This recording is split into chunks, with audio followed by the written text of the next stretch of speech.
Hello, my name is Mr. Wilke, and we're learning statistics. So we've been talking about studies, experiments. We're getting into a brief bit of statistical inference, just understanding what it means. So we're going to talk about that today. We're going to talk about causation and how to find it. We're going to talk about ethics in data. So yeah, let's learn, start with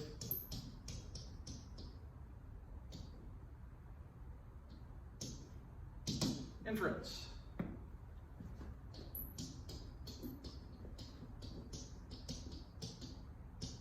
So we use randomization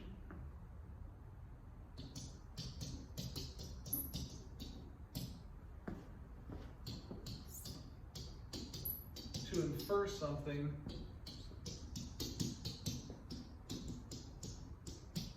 about the population.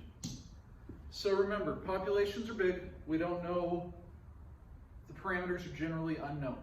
Okay, so if we want to know what the average height of people in America is, or the average IQ of people in America, or we want to know what percent of Americans are left-handed, or what percent of Americans are voting a certain way. We don't know exactly.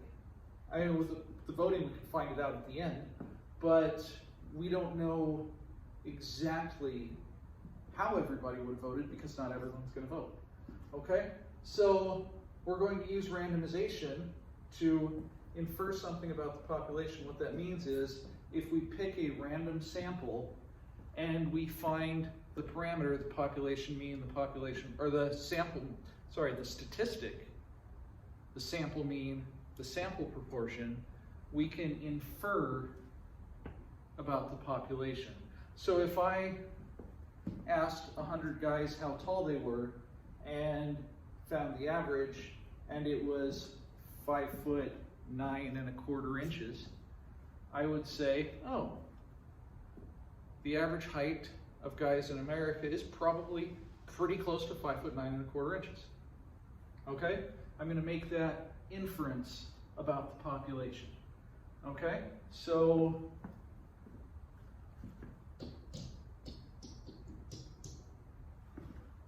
random selection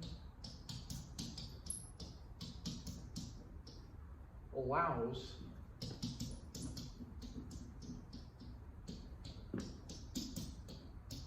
inference about a population. All right, if I ask 1,000 people, are you left-handed? 100 of them say yes, I'm going to assume 10% of the population is left-handed. If I ask 1,000 people and 104 are left-handed, I'm going to assume 10.4% of the population is left-handed. That's how inference works. Okay? Now,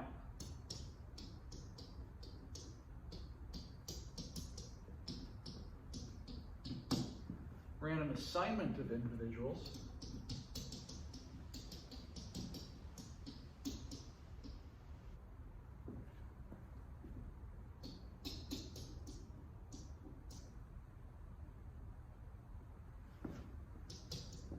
allows for inference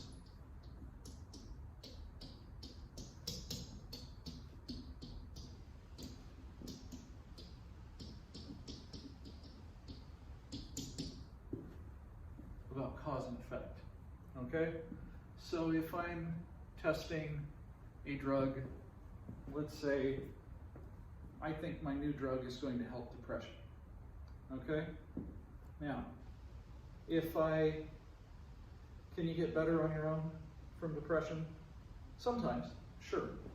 Can you just maybe feel better slightly and think you're better? Sure. Can you get misdiagnosed with depression? Possibly. Yeah, all these things can happen. Okay? So if I take a pill, if I get the placebo and I think, well, at least I'm finally doing something, and maybe I start to feel better, and then all of a sudden I'm cured, that was the placebo effect, right? But if the same number of people who get cured with the placebo get cured with the pill doesn't work, right? But if significantly more get cured with the pill than with the placebo, and I had randomized them, right? We have to randomize. That's good evidence for cause and effect. I took the pill and got better. Okay? Does that make sense? Good. Okay. So we need to do experiments to find causation. Now, sometimes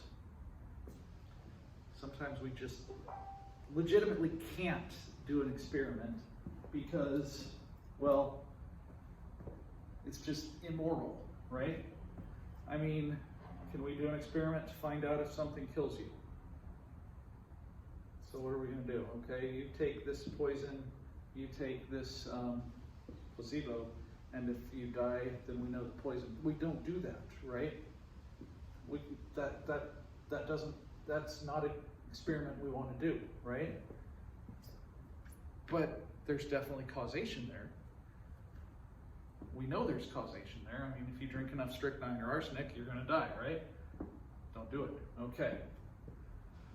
So, and same with smoking. We've talked about that in here. We're not going to make you smoke and see if you get cancer, even though we know smoking causes cancer. How do we know without the experiment? Well, there's some things that happened. Okay, so to show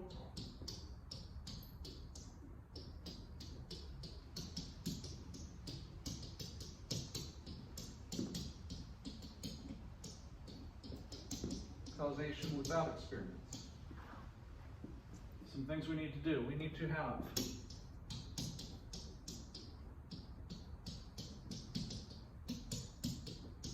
a strong association. Okay? It's not just like, oh, yeah, there's a correlation of 0.4. No, it's a strong association. It's like, oh, the more people do this, the more this happens. Okay?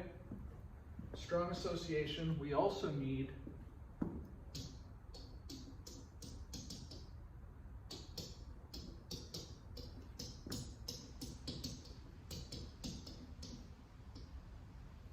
consistent association. Okay? Now, if it's like, oh, we think smoking causes cancer because we did this survey of coal miners who get lung disease and no, we don't do that, right? It needs to be consistent. Coal miners get cancer more with smoking, but so does everybody else, right? Consistent association. All right? We also need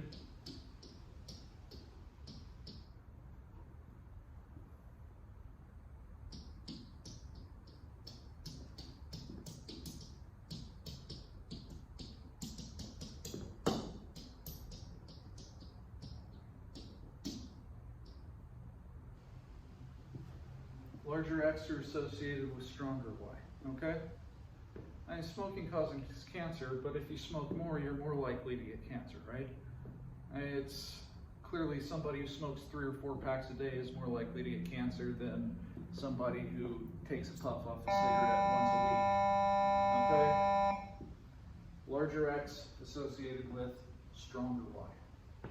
Okay, now, if we have all of this, we can start to show, hey, look, there's causation. But it's going to take lots and lots of observational studies and just research, data, lots of it, okay? Can't just say, oh, look, that happened, that must be true.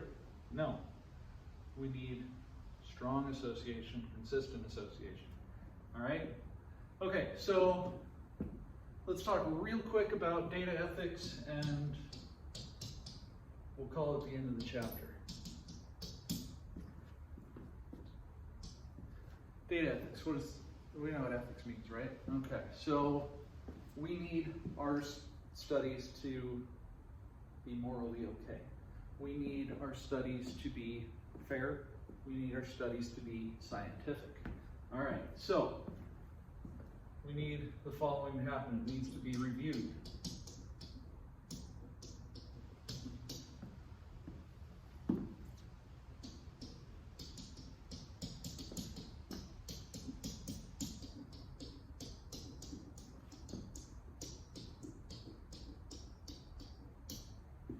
An institutional review board, okay? So I can't just say, hey, I'm gonna try this to cure the common cold, try this, and if it works, I'll just tell everyone, hey, I did it. No, I need to go before a medical board and say, I want to try this. Here's all my data, here's all my research, here's what I'd like to do. And they're gonna watch and make sure I'm doing everything by the book, okay? We need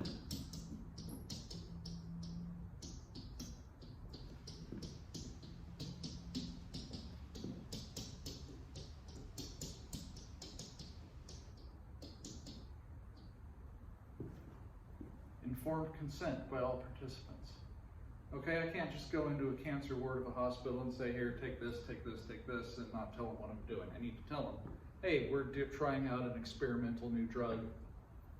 Do you want to be a part of that? And they have to consent to it. Another thing we need is we need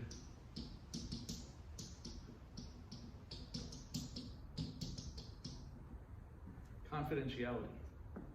Okay, when we do experiments and we show the results, we don't give the names of the people who, got better, the names of people who died, whatever. It's all confidential. Test subject 19. That's it. Okay, we don't say who they were. All right. Any questions? All right, that's the end of the chapter. We'll do a review next. So thank you for listening. Thank you to Heathen for the t-shirt. And yeah, we'll review the test next time, and good luck on your test next week.